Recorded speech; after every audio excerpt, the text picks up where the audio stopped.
Boa tarde, graça e paz da parte do Senhor Jesus, seja na minha vida, seja na vida de todos.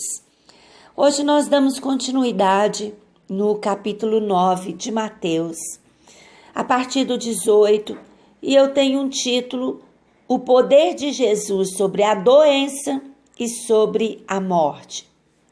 Falava ele ainda quando um dos dirigentes da sinagoga chegou, ajoelhou-se diante dele e disse: Minha filha acaba de morrer. Vem e impõe a tua mão sobre ela e ela viverá. Jesus levantou-se e foi com ele, e também os seus discípulos. Esse acontecimento seguido de milagre, nós também encontramos em Marcos, capítulo 5, em Lucas, capítulo 8, que nós temos o nome desse dirigente da sinagoga chamado Jairo. E temos, assim, algumas colocações que parecem um pouco diferente, mas, como eu sempre digo, o resultado é o milagre, o resultado é Jesus sendo glorificado. E esse homem, ele vai até Jesus com uma certa urgência, ele precisava do milagre. E Jesus atende ele, Jesus fala para ele: vamos, nós vamos, eu vou levar vida para sua filha. Nisso, uma mulher que havia 12 anos vinha sofrendo de hemorragia, chegou por trás dele e tocou na borda do seu manto, pois dizia a si mesma: se eu tão somente tocar em seu manto, ficarei curada. Voltando-se, Jesus a viu e disse: Ânimo, filha, a sua fé a curou. E desde aquele instante a mulher ficou curada. No caminho que Jesus já tinha definido ir até a casa de Jairo, ele encontra no caminho uma mulher. Essa mulher, a palavra de Deus diz que ela sofria há 12 anos de uma hemorragia menstrual, há 12 anos, e que ela gastou tudo que tinha. Nós vemos esses relatos nos outros evangelhos. Ela gastou tudo. E para muitas pessoas poderia dizer: cansei, parei, não vou tentar mais, já fiz tudo que podia ser feito. Mas essa mulher, ela traz essa lição para nós. E essa mulher, ela tinha, assim, muitas barreiras no caminho dela. Uma das barreiras era a multidão para chegar até Jesus e cumprir o propósito que estava no coração dela. A fé que ela tinha, porque ela já dizia, ela já colocava a palavra em ação. Se eu tocar na veste dele, só lá na pontinha da orla, eu vou ser curada. Então ela foi repetindo essa palavra. E ela se depara com uma grande multidão. Ela tinha 2 pontos negativos contra a vida dela. O primeiro ponto é que ela era mulher. E a mulher, nessa época, era muito discriminada, era afastada mesmo, sem ministério, como que eu posso dizer, perseguida. Pelo fato de ser mulher, havia uma diferenciação muito distante do que era ser homem naquela época, do que era ser mulher. Até nas sinagogas era diferente o local onde os homens tinham acesso e onde as mulheres tinham acesso. Um outro ponto aqui é que ela sofria de uma hemorragia menstrual há 12 anos. E a lei dizia que a mulher nesses dias, ela era impura. Ela não podia tocar em ninguém, ela não podia tocar em nada. Então, se alguém ali descobrisse isso da vida dela, ela teria que sair do meio do povo. E aí ela consegue chegar até Jesus. Jesus vai caminhando com os discípulos e a multidão. Ela consegue chegar, passando por todos os obstáculos, e ela toca lá na barra da roupa de Jesus. E Jesus diz assim: quem me tocou? E os discípulos começam a falar com Jesus: mas como assim, Jesus? Olha a multidão te esbarrando, empurra para cá, empurra para lá. Como assim? O Senhor diz: quem me tocou? Mas Jesus disse assim: alguém me tocou diferente, porque essa pessoa tirou o poder de mim. E quando ele começa a olhar para ver quem que tocou, aquela mulher ficou morrendo de medo. Porque no pensamento dela, ela agora teria uma séria consequência na questão dela com o fluxo de sangue que não poderia tocar em ninguém, agora ela toca em alguém. Então a vontade dela era se omitir, era se esconder.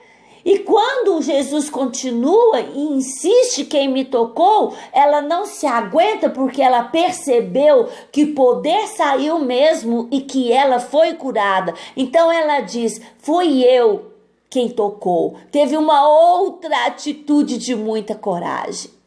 E Jesus diz para ela, né? Voltando-se Jesus a viu e disse: ânimo, filha, a tua fé te curou. E desde aquele instante a mulher foi curada. Ter fé, determinar, falar com as nossas palavras: eu vou conseguir, eu vou vencer. Nós precisamos das nossas palavras para alimentar a nossa fé, colocar esse combustível na nossa vida. E quando Jesus chega à casa do dirigente de Jairo, da sinagoga, e viu os flautistas e a multidão agitada, disse: saiam, a menina não está morta, mas ela dorme. Todos começaram a rir dele. Depois que a multidão se afastou, ele entrou e tomou a menina pela mão e ela se levantou. A notícia deste acontecimento espalhou por toda aquela região.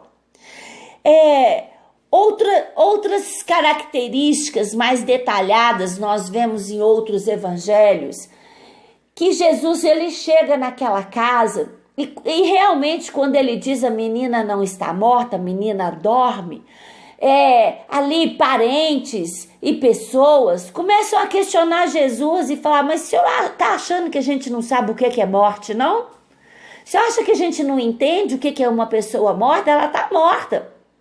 E Jesus, ele manda todos saírem para fora. Só fica na casa a menina, os pais da menina, Jesus, Pedro, Tiago e João. Mais ninguém fica ali naquela casa.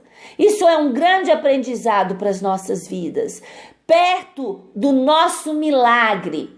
E a gente ficar envolvendo outras pessoas, pegando opinião de outras pessoas, não vai acontecer um milagre na nossa vida. Jesus mandou que os incrédulos saíssem dali. Nem todos os discípulos ficaram ali para assistir e participar daquele milagre. Só ficaram aqueles chegados, só ficaram os pais da menina que ansiavam muito por um milagre. Isso é um grande aprendizado para as nossas vidas, para colocar toda a inveja para fora, para colocar toda a incredulidade para fora. Quantas vezes nós sonhamos tanto com o nosso milagre e vem alguém e joga um balde de água fria no nosso milagre. Aprenda isso com Jesus.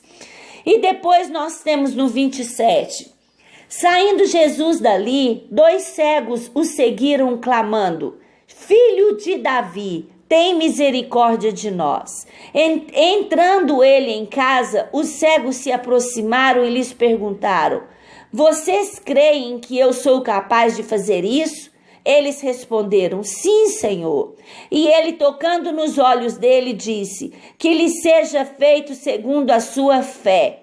E a visão deles foi restaurada. Então Jesus os advertiu severamente: cuidem para que ninguém saiba. E eles, porém, saíram e espalharam a notícia por toda aquela região. Enquanto eles se retiveram, foi levado a Jesus um homem endemoniado que não podia falar. Quando o demônio foi expulso, o mudo começou a falar. A multidão ficou admirada e disse: nunca viu tal parecido em Israel. Mas os fariseus diziam: é ele o príncipe dos demônios, e ele expulsa demônios com o poder dos demônios. Então, nesse texto, primeiramente, nós vemos 2 cegos.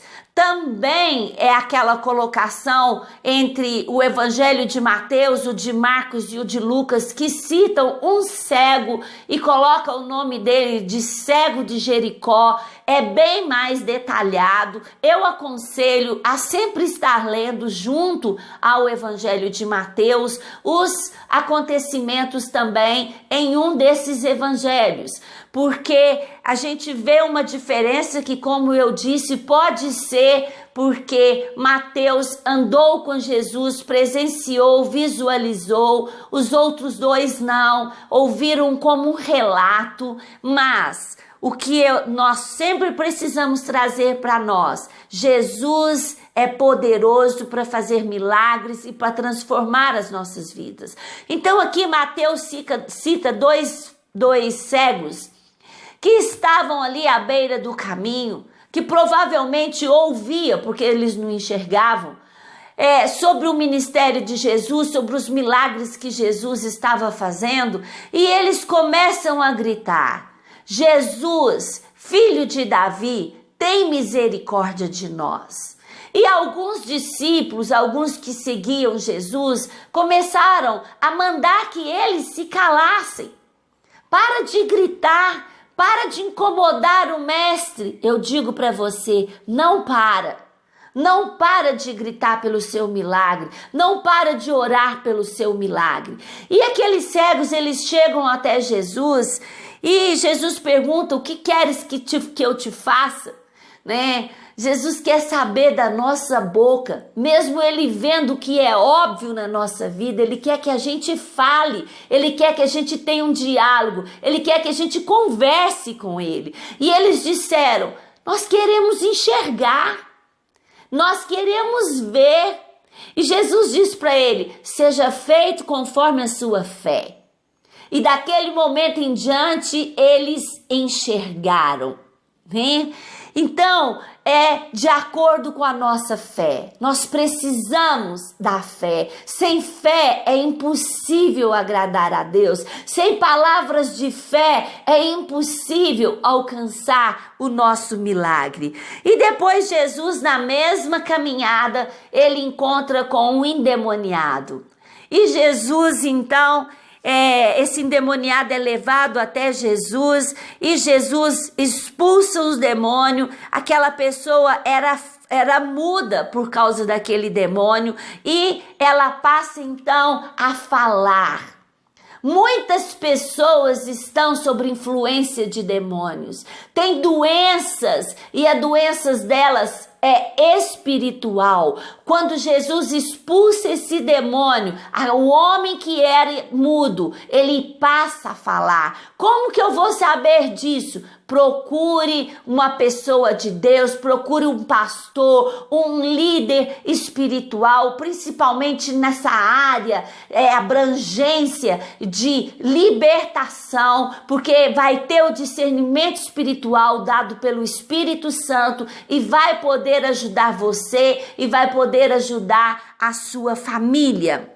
E eles começam a dizer que Jesus expulsava demônio pelo poder do demônio. Olha que coisa terrível, que falta de sabedoria, que ousadia terrível. É uma ousadia em falar algo que é mentira, né? E que estava ali falando contra o Filho de Deus, estava ali falando contra Deus, essas pessoas. E depois nós temos aqui, a partir do 35, Jesus ia passando por todas as cidades e povoados, ensinando nas sinagogas, pregando as boas novas do reino, curando todas as enfermidades e doenças. Ao ver a multidão, teve compaixão dela, porque eram aflitas e desamparadas como ovelhas sem pastor. Então Jesus disse assim: olha, a seara está branca, os campos estão brancos, a plantação está pronta, os frutos estão prontos. E é isso que Jesus está dizendo para nós. E ele diz assim: olha, rogue ao Senhor da seara, para que ele mande ceifeiros, para que ele mande obreiros, para que ele mande missionários, evangelistas, pastores, para colher essa seara que já está pronta. O mundo tem sede de Deus. No mundo tem essa seara, esse fruto pronto para ser colhido. E Jesus diz: olhe, rogue ao dono da seara, rogue ao Pai, para que não falte ceifeiros, para que as pessoas não continuem, os cristãos, acomodados, sem fazer nada em prol de uma multidão que está necessitando de ouvir as verdades a respeito do reino de Deus. Esse é o chamado para a minha vida, esse é o chamado para a sua vida, que nós não estejamos tão voltados para nós e para as nossas dificuldades, mas que nós possamos voltar os nossos olhos para as pessoas que estão indo para o inferno. Amém? Fica essa palavra em nome